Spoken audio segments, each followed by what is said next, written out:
जय सूरज भगवान की। सूरज भगवान की कहानी।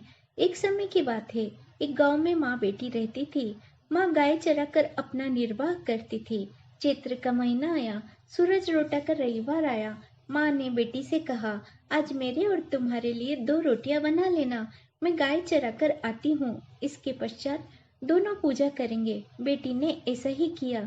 सूरज भगवान जोगी फकीर का रूप लेकर घर आए और भिक्षा मांगने लगे।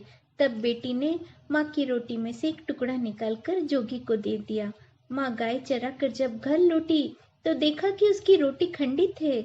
यह देखकर वह पागल हो गई। वो घी और रोटा सागे कोर ऐसा कहती सारी नगरी में फिरने लगी। बेटी डर के मारे पीपल के पेड़ के ऊपर छिपकर बैठ गई। 2-4 दिन के बाद उसे भूख प्यास लगने लगी। तब सूरज भगवान को उस पर दया आई। सूरज भगवान ने अक्षय पानी का एक ऐसा लोटा और एक कटोरी में चूरमे का लड्डू से प्रदान किया। एक दिन राजकुंवर जंगल में शिकार करने के पश्चात उसी पीपल के छांव में विश्राम करने के लिए बैठे। उसने कहा, इतनी ठंडी छाया है, यदि पानी मिल जाए तो कितना अच्छा हो। ऐसा कहने पर उस लड़की ने ऊपर से पानी गिराया। राजकुंवर ने पानी पीकर कहा, मुझे भूख भी लगी है, यदि कुछ खाने को मिल जाए तो बहुत अच्छा हो। तब उस लड़की ने ऊपर से सूरज भगवान का दिया हुआ चूरमे का लड्डू नीचे डाला। राजकुंवर की भूख मिट गई। राजकुंवर के मन में आया, ऐसा चमत्कार इस पेड़ पर किस कारण से हो रहा है। उसने सैनिकों को पेड़ पर चढ़ने का आदेश दिया। सैनिकों को उस पेड़ पर कुछ नहीं मिला। तब राजकुमार स्वयं पेड़ पर चढ़कर हरे पत्तों के बीच में देखने लगे। उसे पत्तों के बीच में लड़की बैठी हुई मिली। राजकुमार ने कहा, तू कौन है? भूत है या प्रेत है? देवता है या मानव है? तब उस लड़की ने कहा, मैं मानव हूँ। राजकुंवर ने लड़की के सामने विवाह का प्रस्ताव रखा। तब उस लड़की ने कहा, राजा जी, आप इस गांव के होने वाले राजा हो और मैं गरीब अनाथ लड़की हूँ। मेरा इस दुनिया में कोई नहीं, मेरी आपकी क्या बराबरी। पर राजकुमार माना ही नहीं। पीपल के उस पेड़ के नीचे बाजे गाजे के साथ उस लड़की से विवाह किया और उसे महल ले गया। कुछ दिन के बाद उस लड़की ने अपनी माँ को घी रोटी सागे कोर ऐसा कहते हुए नगरी में फिरते हुए देखा। उसने सैनिकों को कहा कि जाकर उस औरत को पकड़ कर लेके आओ और एक कमरे में बंद करके रख दिया। एक दिन राजकुंवर ने सभी कमरे की चाबियां मांगी। तब उस लड़की ने 6 कमरे की चाबी दी और 7वें की नहीं दी। राजा जी ने हट करी और 7वें कमरे की चाबी ली और कमरा खोलकर देखा तो उस कमरे में सोने की एक शिला पड़ी थी।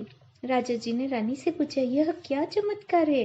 तब रानी ने कहा, यह मेरे गरीब पियर की एक छोटी सी भेंट है। राजा जी ने कहा, मुझे आपका पियर देखना है। रानी ने कहा, राजा जी, मेरा पियर कहाँ? आपने तो पीपल के नीचे मुझसे विवाह किया है। राजा जी ने हट की कि हम उस जगह पर जरूर जाएंगे। तब रानी ने सूरज भगवान से विनती की कि 1.25 पहर का पीहर का वास मांगा। सूरज भगवान रानी के सपने में आए और उसे 1.25 पहर का पीहर का वास दिया। राजा रानी पीपल के उस पेड़ के पास गए। वह सारा परिवार था। कोई कहता मासा जी तो कोई कहता जीजा जी, कोई कहता फूफा जी आए हैं। राजा रानी ने वहां भोजन किया।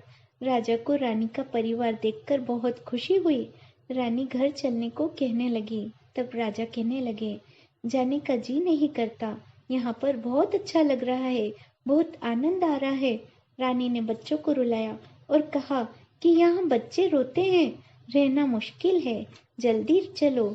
राजा रानी ने विदा ली। राजा के पैर की मोजड़ी तथा घोड़े की चाबुक वहीं रह गई। थोड़े आगे जाने के पश्चात राजा को याद आया। राजा रथ वापस लेने को कहने लगे। तब रानी कहने लगी, इतना धन दिया है, अब इतनी छोटी सी बात के लिए क्या वापस लौटना है? राजा जी ने सुना ही नहीं।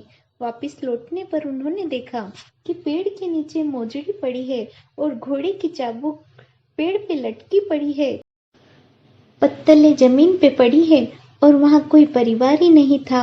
राजा ने रानी से पूछा, ऐसा क्यों हुआ? तब रानी ने बताया, मेरी माँ की रोटी खंडित होने के कारण वह पागल हो गई और नगरी में फिरने लगी।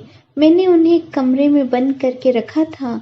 कुछ दिनों के पश्चात उनकी स्वर्णशिला हो गई। आपके हट के कारण मैंने सूरज भगवान से 1.25 पहर का पहर का वास मांगा। यह सब सूरज भगवान की कृपा से मुझे मिला है। राजा जी ने नगरी में ढिंडोरा पिटवाया कि चैत्र मास में होली के बाद दूसरे रविवार को सभी व्रत करे। इससे सभी पर सूरज भगवान की कृपा दृष्टि रहेगी और पीहर बना रहेगा। भगवान ने रानी को जैसा पीहर का वास दिया वैसा सभी को दे। कहानी में जो त्रुटि हो कृपा उसे पूरा करें। जय सूर्यदेव।